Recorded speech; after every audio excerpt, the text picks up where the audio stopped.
we have three major buckets that we classify volumes under that we talked a lot about. Reserves, which are risk-free, they only have uncertainty, no risk. Contingent resources, which are subject to commerciality contingencies, so they have a risk and chance of development. And prospective resources, which have both the risk of discovery and the risk of development. So if we look at the prospective resource bucket, which is generally the largest in volume, it is not a known accumulation, therefore you have a risk of discovery. The hydrocarbon may or may not be. We generally don't have a defined project. We generally have some high-level assumptions about how the resources will be developed, but there generally hasn't been a lot of detailed engineering work or geological work to assess the project. In the same vein, we generally don't have a timeline for development. These are usually very high-level, very large volume, long-term projects. They may or may not be economic. We generally don't have enough information to determine whether they will be economic. And in terms of categorization, it's very, very high level how we categorize these volumes. So most jurisdictions encourage or require categorization of contingent prospective as low, best, high. So that's again putting an uncertainty range on your resource volumes. Moving into contingent resources. So they're not necessarily contingent resources. You've penetrated the accumulation, you've discovered the hydrocarbons. They may or may not be tested, so you may not know whether they are commercially productive or not. It talks about a generally accepted 3-mile radius. So once we get into the visual examples of how we evaluate contingent and prospective resources, you're going to see we use large circles. We use radiuses around known parameters quite often, and so in some of the major plays in Canada, we sort of arbitrarily define 3 miles and sometimes 6-mile radius as reasonable distances from known data points to assign contingent resources. Generally, you have a better idea of your project than in the prospective bucket. Some contingent resources, the one that falls in the highest category of contingent resources in the development pending category, can be very, very specific. They can be almost as detailed or as detailed as reserves, but subject to certain things like approvals. Again, you generally have a timeline for development, or at least a more defined timeline than prospective. Could be economic. Again, in the development pending category, NI 51-101 requires that you estimate the economic viability of the volume, so you generally have enough information to at least run some high-level economics. Categorization, it says no for both contingent prospective, and it's really talking about categorizing into relatively detailed buckets like we do for reserves. So all you have in contingent prospective is low, best, high estimates showing a range of us. We've seen a couple of slides on what can and cannot be contingencies. So again, this is just a summary. Where we spend our time talking about contingencies are the items in red. So legal, environmental, political, regulatory, infrastructure, market, and economics. These are the kinds of things that can prevent development projects and volumes from being commercially viable. So they all have to be evaluated and assessed. So getting into the most detailed, we have our reserves bucket. It's drilled and tested. You have a very good idea of the volumes and the commercial viability. They have to be commercially viable. In the Montney play, again, you'll see some visual examples of what it's referencing here, a number of slides down, but it talks about how we can classify proved and probable and possible volumes depending on how mature the play is. You have a proven recovery process and you have a defined project. For reserves, you have to. You have a set timeline for development. It's generally within 2, 3, or 5 years under NI, and within 5 years for PRMS and SEC. Economic, in Canada, you're looking at forecast price and costs. Under SEC, you'll be running constant price cases, but you have run economics on reserves to determine whether they are economic or sub-economic. And you have detailed categorizations, which you can see. So we've seen these terms. You'll see acronyms all the time that shift slightly, but they're generally the same. So PDP is proved, developed, producing. PDNP is proved, developed, non-producing. PUD is proved, undeveloped. PV is probable, and PS is possible. So You'll see all sorts of combinations of these letters. So you'll see PB, UD, which is probable, undeveloped, etc.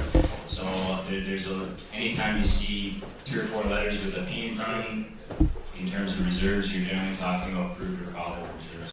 So getting into some real world examples, there's going to be 2 examples that we'll run through. Basically what type of play they're in isn't overly important, just for your information.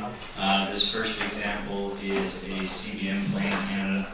The second example is Montney Type gas or shale gas in Canada. The lines you can see on here, again, just for background, are showing you 2D or 3D seismic lines. The little dots are wells that have penetrated the formation we're looking at. So this is showing the very initial stages of assessment. So they've run seismic, they know the accumulation is there, they've drilled a few wells, they know that there are hydrocarbons in place. So for the most part, we're looking at Contingent for some of them and Prospective for others. Where some of these wellbores haven't actually confirmed the presence of hydrocarbons, it's saying the pink area is still undiscovered, it's still Prospective, and it's saying where they have this discovery well is where they've actually tested and confirmed the presence of hydrocarbons, so that's where you're going to have contingent resources surrounding. They're saying the red star is a planned pilot project, so this whole example is to show you how volumes move from prospective resources where you have a seismically defined or unpenetrated accumulation to where you start drilling discovery wells and you confirm the presence of hydrocarbons, so you move into contingent resources, to implementing a pilot project and converting some of those volumes to proved, to full-scale development where you continue to delineate and prove up the land base. This box that it's showing here is likely roughly a section, so this is probably roughly 640 acres. So this is not a very big area that it's looking at. It's probably 6 or 7 miles by 6 or 7 miles. So they're saying the second phase of the project was to continue delineation. So they drilled a second discovery well on the northern end of the reservoir, and again confirmed the presence of hydrocarbons. What it's saying is, if you implemented a pilot project in the south area that was successful and showed the commercial viability of the accumulation, then so long as the second discovery well was sufficiently similar to the first discovery well, the pilot project would apply to both areas for, as long as you could call this reservoir an analog to this reservoir, you could apply the results of the pilot project to both areas. If it's not sufficiently similar, so if you don't have an analog, if this discovery well has significantly different reservoir characteristics than the one down here, especially if they're poor reservoir characteristics, you would have to have a separate pilot project in the second area before you can convert volumes to reserves especially. You can still have contingent resources in both. As soon as you've penetrated and discovered, you can have contingent resources in both. So right now, both areas could have contingent resources, but you could not put reserves in area 2 until you demonstrated productivity. So they drilled a second appraisal well. So the first well they call discovery well, the second and third wells they call appraisal wells. So now they've defined a fairway, so they have they've essentially delineated down to a reasonable enough level that they delineated a full fairway of the project. So you can see as we get further away from what we call the discovered reservoir, we still have prospective resources. We're still calling this undiscovered, even though we can see the accumulation on seismic. But where we've started delineating the reservoir and understanding the physical characteristics and the fluid characteristics in the reservoir, we now have discovered accumulation and therefore contingent resources. Again, it talks about the pilot project and whether the results of the pilot project could be applied across the full fairway. And again, that comes down to determining whether it's an appropriate analog or not. They continue to expand the fairway. They're probably targeting appraisal wells based on the seismic responses they see. So they've now drilled 4 appraisal wells, 5 wells total. And they continue to expand the resource fairway. And now they start implementing a full field development there. So it's CBM, so it's very, very tight spacing. And you can see they've started full-scale development in 2 areas of the reservoir. You'll see in the second example a little bit better how you would book, how far out you would book proven and probable reserves on these wells. But if all of these red wells are developed, if they're all drilled, producing, developed wells, you would essentially have locations, undeveloped locations in a full halo outside of the producing wells. This is where we were talking about spacing units and drill spacing units and how the definitions have shifted a little bit over time. Technically, a drill spacing unit for one of these CBM wells would be a very small distance. It would be hundreds of meters, if that, which could be very limiting when so now you've delineated a whole reservoir, and what the original SEC guidelines said is for every one of these wells, you could move one section away to book a proved undeveloped location, or you could move one drill spacing unit away to book a proved undeveloped location, which you wouldn't even be able to book between these 2 wells, which are probably 400 or 500 meters apart. You wouldn't be able to book proved reserves all the way between them, which is why they shifted the definition and given evaluators a little more flexibility to say, if I know that I have a well here, or 4 wells here with very similar performance and good productivity, and 500 or 600 meters away in the same reservoir that has very similar characteristics and production profiles, and I am very confident that the formation is continuous between the 2, you should be able to exercise the discretion to book undeveloped locations all the way between those 2 accumulations, because you have a very high degree of certainty that if they drill wells there, they're going to get some sort of productive well that is very similar to all these 15 or 20 producers. And again, that also comes down to the maturity of the development. So when you only had your discovery well and your appraisal well, and you assume you put both of those wells on production, you would have a lot less certainty with 2 data points that you have bracketed the performance of your reservoir. And so you would be much more conservative with how many undeveloped locations you would book based on those 2 data points.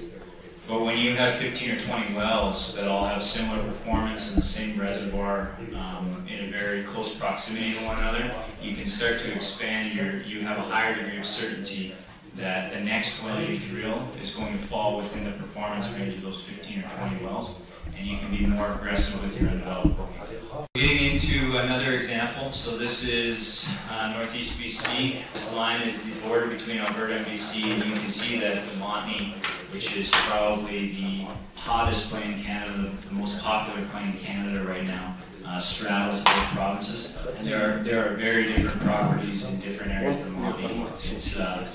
It has a lot of different types of wells inside one single formation and one single play. So this example focuses around a field called the Coves Field. So to give you a little bit of context on the size of the Montney in a lot of, especially in northeast BC, it's a very thick formation. So there's generally 3 target layers. There's generally an upper Montney, a lower Montney, and a lower Montney turbidite. Those are the 3 main production targets for most of the operators in the Montney.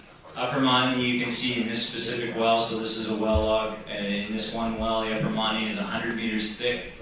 The lower Montney is 230 meters thick, and that has a subset of 2 or 3 intermediary targets that would all be sort of 50 to 70 meters thick. This goes into a little bit about when we were talking about how far fractures propagate when you hydraulically fracture a well. And I was telling you that from what we've seen in the field, you generally don't see fractures going above and below wells more than about 50 or 75 meters. So that's telling you that in order to effectively exploit a resource that's this thick, you're going to have multiple layers of wells. And so that's exactly what they do. They'll drill a well in the upper Montney, they'll drill a well in sort of the middle Montney, and they'll drill a well in the lower Montney. And sometimes they will stagger wells they will increase their aerial density of wells. So they'll put in a single section, a normal drill spacing might be 4 wells. And instead of drilling 4 wells in a formation that's 100 meters thick, if they might actually drill 8 wells, but they'll drill the top 4 wells. They'll drill 4 wells evenly spaced in the top third of the formation, and then they'll drill 4 wells evenly spaced in the bottom third of the formation, and they'll stagger their wells and increase the density.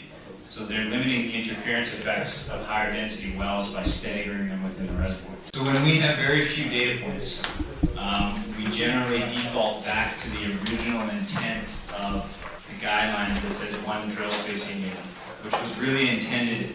It was brought into effect in the times of conventional reservoirs, where it made a lot of sense to use a drill spacing unit as the hurdle for booking proved or probable. So when we have very few wells, if they've only drilled a discovery well and 1 or 2 appraisal wells, like we saw in the last example in the Montney. So in this case, there's 1 PDP well. And this is a section, so this is 640 acres. What this is saying is if you have very limited data and you have an immature development, you're going to be more conservative on your undeveloped bookings. So you're only going to go 1 drill spacing unit approved on either side. So you're going to have 2 PUDs, and then you're going to go a 2nd drill spacing unit probable. So for 1 PDP location drilled in the middle of nowhere, you have a very limited extent. You may only be going 800 meters from that well on either side with reserves bookings for proved and probable. If possible was on here, again, you would go 1 more drill spacing unit. The intention of this slide is just to show you that you're limiting the amount of undeveloped bookings. You're limiting the leverage of undeveloped to developed when you have immature developments. As producers enter full field development stages of their projects and they start to drill lots and lots of wells, in the Montney we're talking tens, hundreds, and even thousands of wells, we start to expand on the definition of the drill spacing unit in terms of booking practices. So again, the Montney is hundreds of meters thick. It spans probably north of 1,000 kilometers for the fairway of the Montney. It's this massive continuous deposition environment. We know when operators drill wells in Montney areas, we know they're going to encounter formation. There is almost 0 geological risk as long as they're in the Montney fairway. As we get towards the fringe and the edge of the Montney, it's a different story. But because it's such a wide resource, most of the players are in the middle of the Montney. And we know that they're going to encounter formation, and we know that the Montney, because source rock is part of the Montney formation, we know it's going to have some amount of hydrocarbons. So the risk in the Montney is really productivity. The risk is how tight is the reservoir, what's the natural fracture network look like, how effectively are you going to be able to stimulate your wells, and what the ultimate rate you're going to get out of the well is, and whether it's commercially viable or not. So because there's very little risk of geological continuity or encountering formation, we can be much more aggressive with bookings in wide plays. We know that a kilometer away from a producing well, you're going to encounter Montney formation. The only question is how much are you going to get out of the Montney in that specific area. So when they start to develop hundreds of wells in a given area, we move away from 1 location on either side proved and 1 more DSU probable to booking on. We default to the grid that we use in Canada, so I talked a little bit about DLS and NTS grids. So a section 640 acres is sort of a standard grid unit in Canada, and generally that would be 4 to 8 wells in a Montney layer. So this is showing sections, and we would book, if they drilled 1 producing well in a section, we would fill out the remainder of that section as proved, undeveloped locations.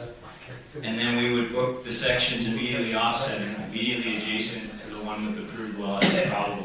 So in this case, you have 3 proved undeveloped locations, 1 PDP well, and you have 16 probables. So you can see the leverage ratios start to get much higher because we have a higher degree of certainty that they're going to encounter hydrocarbons and be able to produce them.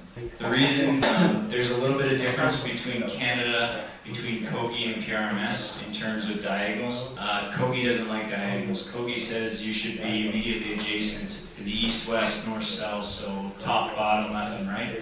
PRMS is a little more flexible. So under PRMS, you could technically fill in the corners with probable locations as well. When there's only 3 low-rate vertical producers in an area, you're going to be booking based on that immature categorization that I showed you, where you have one location. But just for the purposes of visual demonstration, they jump right into the section-based booking. So to give you a scope of size, just showing you that this is about 45 miles south to north, the whole picture. These low-rate vertical producers are not indicative of what the companies are trying to do. They just show that there's productive Montney formation. They wouldn't even show that it's commercially productive Montney formation because they're vertical. Until you drill the horizontals and you put 15 or 20 stages of hydraulic fracturing into them, you don't get very much out of Montney. So these are really just discovery and appraisal wells. All they did was they drilled these wells, they perforated or did a single stage fracture inside the Montney to demonstrate that there is recoverable gas in the formation. As they move forward a year, they drilled one more vertical appraisal well, and because they've demonstrated that the formation is productive, that they can produce gas volumes from it, this is the time when you can start booking reserves. And like I said, you wouldn't start with section-based booking, but that's how they've shown this for example purposes. So they're showing that around the wells that have been tested, you would book proved reserves, that's the red square. You would then book probable reserves at a higher leverage ratio, offsetting the proved. And now you're starting to get into the concept of halos, which you'll see a lot in resource evaluation. So this is a 3-mile ring around the productive test.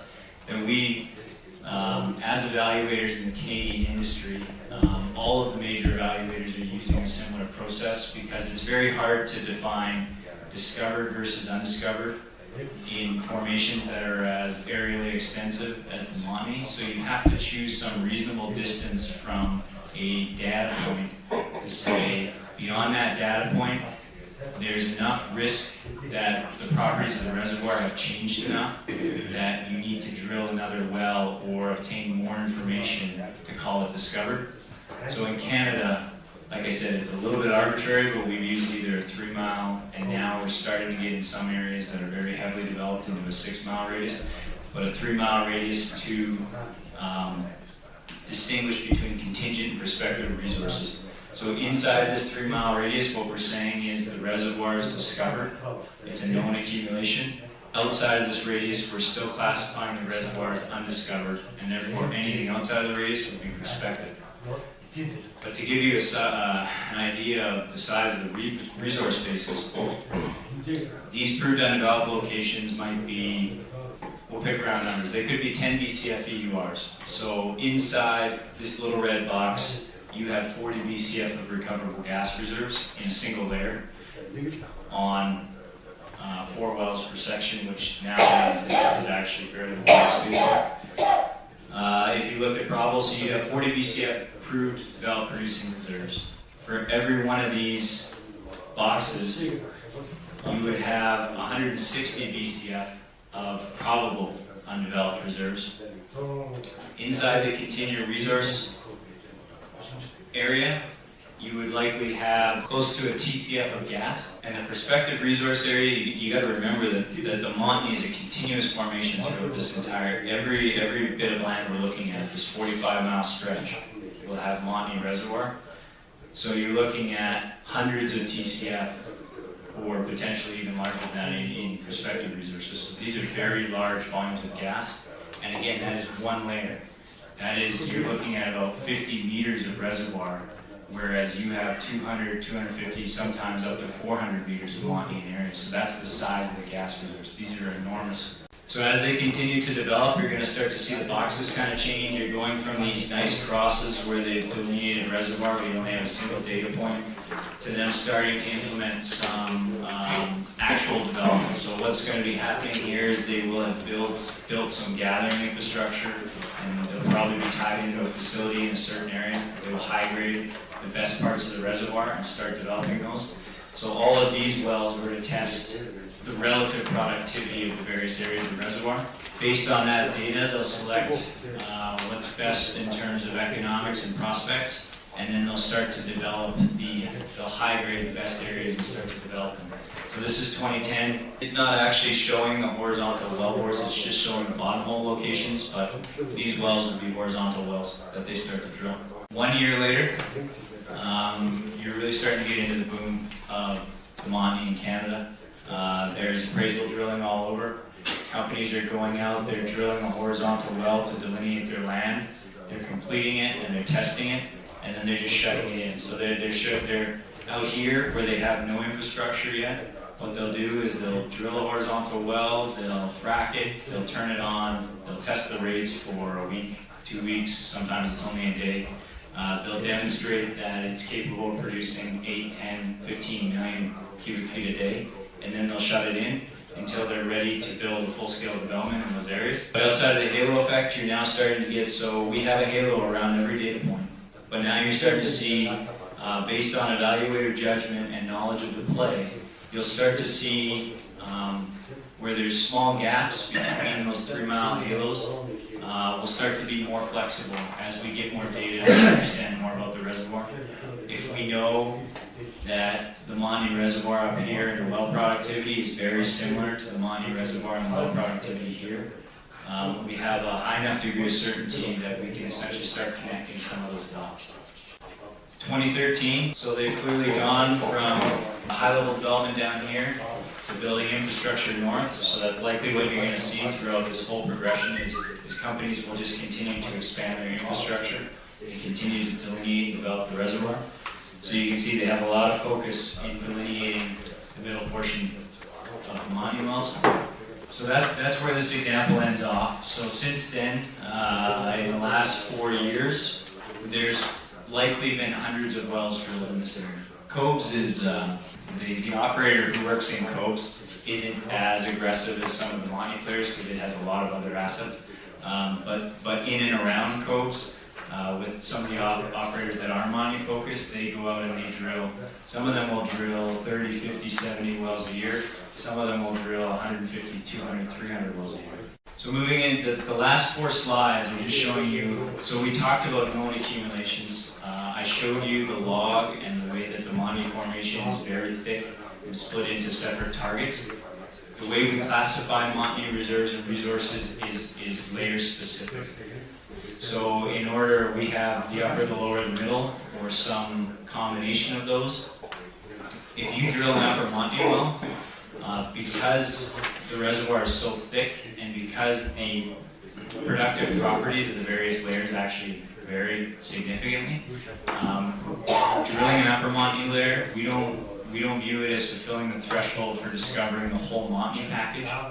We only view it as discovering the upper Montney. So until you drill in an upper, a middle, and a lower, you may have reserves in the upper, you may have drilled a well in the middle, you may have contingent resources in the middle, and you may have only prospective resources in the lower. So this is showing you the breakdown of wells because the upper Montney is generally more prolific in terms of gas, so companies will generally target the upper layer first. Again, it's all about high grading the best reservoir first and the best results first. So companies will generally target the upper, and then the turbidite, and then the lower. The lower is generally the least productive Montney. It's generally tighter rock. So you can see the upper doesn't look a lot different from, this is all layers. The upper basically is the same map. You can see almost all of the development in Cobes was upper Montney. You look at the shelf is, so an upper well might have an EUR of 10 BCF, a shelf well might have an EUR of 2 to 4 BCF. Generally these have higher liquids, which impacts the gas rates. So they're very different beasts. That's why the Montney is a very unique play in that you can have everything from oil, from very rich oil wells to dry gas wells in the fairway of the Montney. So it's a very complex play to understand, and one well 5 miles away from another well, if it's significantly up dip or down dip, it could have very different production performance. So you can see they haven't drilled nearly as many wells in the shelf, so we have a lot less contingent resources and discovered reservoir in the shelf. Turbidite, same thing. Turbidite is a little bit better than the shelf. It has higher liquids, so the economics are pretty good in the turbidite. Companies are starting to go after it more, so there's a decent amount. And the lower Montney, you can see they haven't even explored the lower Montney in the north end. The lower Montney they drilled here was probably the initial exploration. It's a tighter reservoir, not as prolific, so not as much production. So again, those are just a couple real-world examples from Canadian resource developments and how they would be classified.